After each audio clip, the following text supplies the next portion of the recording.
Assalamualaikum warahmatullahi wabarakatuh. Baik, adik-adik sekarang ni bersama dengan saya Ustaz Muhammad Al-Bukhari. Jadi boleh panggil Ustaz Bukhari ya. Jadi Ustaz akan ajar bagi subjek ibadah dan merupakan guru kelas bagi Lima Idris.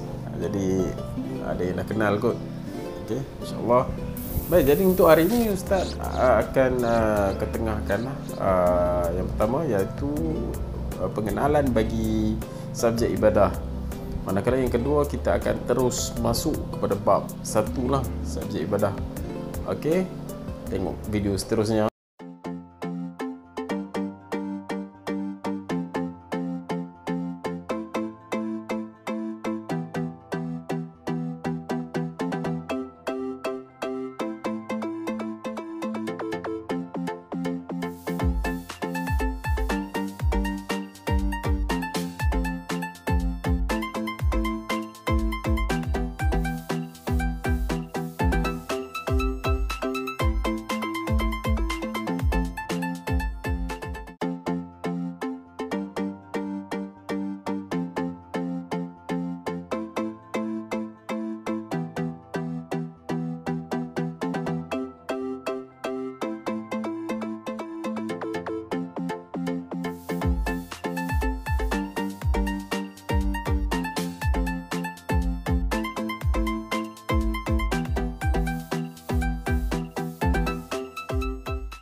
Okey, baik adik-adik, kalau tadi kita dah menelusuri bab-bab yang bakal kita belajar dalam tahun 5. Jadi untuk hari ini Ustaz akan terus kepada tajuk yang pertama iaitu solat jamak dan qasar. Walau bagaimanapun Ustaz akan cover berkenaan dengan solat jamak sajalah. Kita belum masuk qasar lagi. Jadi apa yang kita akan dapat selesai kita belajar tajuk pertama ni? Okey, yang pertama ialah kita dapat menyatakan erti solat jamak dan qasar. Yang kedua ialah kita dapat menyatakan jenis-jenis solat jamak. Yang ketiga, kita dapat menyenaraikan syarat-syarat yang mengharuskan solat jamak dan qasar. Yang keempat, kita dapat menyebut perkara yang membatalkan solat jamak dan qasar. Dan yang kelima, kita dapat menunjukkan cara solat jamak dan qasar. Jadi solat jamak dan qasar ni dia sebenarnya macam solat yang biasa je.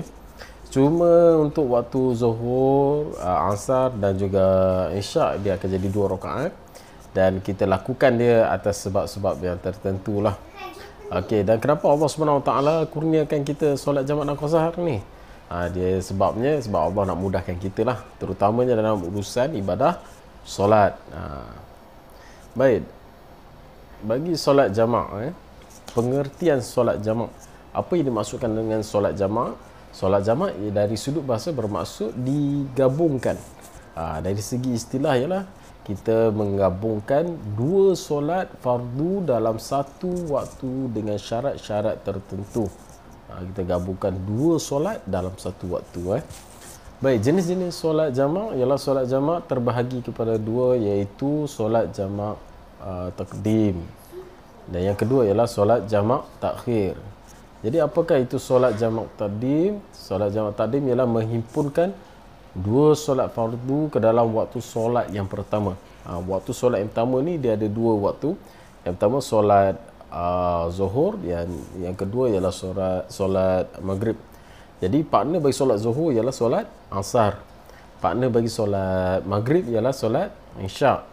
Solat subuh dia sorang-sorang. Dia tak boleh kita jamakkan dia dengan solat yang lain. Okey. Bagi contoh solat jamak takdim ialah kita menghimpunkan solat asar ke dalam waktu zuhur atau menghimpunkan solat isyak ke dalam waktu maghrib. Bagi solat jamak takhir bermaksud kita menghimpunkan 2 solat fardu ke dalam waktu solat yang kedua. Solat waktu yang kedua ni ialah solat asar dan juga solat isyak.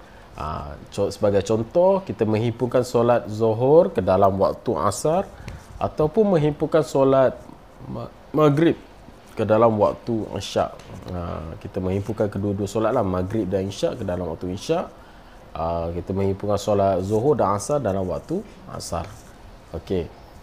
Dan seterusnya, syarat-syarat sah jamak takdim dan takhir. Syarat-syarat ni kita harus penuhilah. untuk kita melengkapkan ibadah solat jamak kita. Iaitu yang pertama, kedua-dua solat dilakukan mengikut turutan. Iaitu hendaklah dilakukan solat yang pertama dahulu diikuti solat yang kedua. Jadi kalau kita solat jamak takdim ni, kita kena mulakan dengan solat yang pertama. Solat yang pertama itu sama ada solat zuhur ataupun solat maghrib. Dia kita tak boleh, kalau kita nak jamakkan solat zuhur dan asar, kita tak boleh solat kalau kita nak jamak takdim kan solat zuhur dan asar, kita tak boleh solat asar dahulu. Kita kena solat zuhur dahulu. Begitu juga dengan maghrib dan isyak. Okey, yang kedua ialah berniat menjamakkan solat yang kedua dengan solat yang pertama sebelum selesai solat yang pertama. Niat tersebut sunat dilakukan ketika takbiratul ihram. Ini sebagai contoh, sahaja aku solat fardu zuhur 4 rakaat, dijamakkan asar ke dalamnya kerana Allah Ta'ala. Dijamakkan asar ke dalamnya itulah yang kita maksudkan untuk kita niat terlebih dahulu sebelum kita solat yang kedua. Okey. Dan yang ketiga, kedua-dua solat itu dilakukan secara berturutan. Solat yang kedua mesti dilakukan dengan segera, sebaik-baik sahaja selesai memberi salam solat yang pertama. Jadi kita tak boleh melengah-lengahkan lah.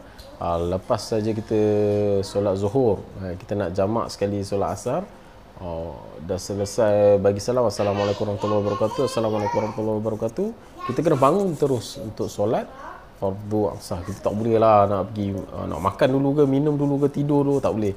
Zikir pun tak perlu. Terus kita bangun untuk solat jamak yang kedua. Okey. Dan seterusnya masih dalam musafir ketika memulakan solat yang kedua. Mestilah dalam keadaan musafir. Kalau kita dah sampai ke daerah kita, di tempat kita, maka kita dah tak boleh untuk solat jamak. Okey. Syarat-syarat sah jamak takhir pula ialah kita berniat untuk menjamakkan solat yang pertama ke dalam waktu solat yang kedua. Serupa juga, sahaja aku sembahyang fardu isyak 4 rakaat, dijamakkan ke atasnya fardu maghrib 3 rakaat. Dijamakkan ke atasnya itulah yang kita maksudkan, kita niat siap-siap untuk solat fardu maghrib. Yang kedua ialah masih dalam musafir. Ini serupa juga dengan syarat sah jamak takdim. Kita mesti dalam keadaan musafir untuk kita tunaikan solat jamak. Yang ketiga ialah tidak disyaratkan tertib bagi kedua-dua solat. Okey, kalau tadi jamak takdim kita mesti solat yang pertama dahulu, tak boleh solat yang kedua. Tapi jamak takhir ni kita boleh pilih sama ada kita nak solat yang pertama atau yang solat yang kedua. Sebagai contoh, kalau kita jamak takhir bagi fardu zuhur dan asar di dalam waktu asar, waktu asar tu baru jadi takhir, maka kita boleh pilih untuk kita solat zuhur dulu atau kita nak solat asar dulu. Dia tak ada masalah, mana-mana pun boleh. Berbeza dengan takdim tadi, kita kena utamakan yang pertama dahulu. Okey, jadi itu saja untuk hari ini. Nanti Ustaz juga akan bagi tugasan kepada kamu. Itu saja. Assalamualaikum.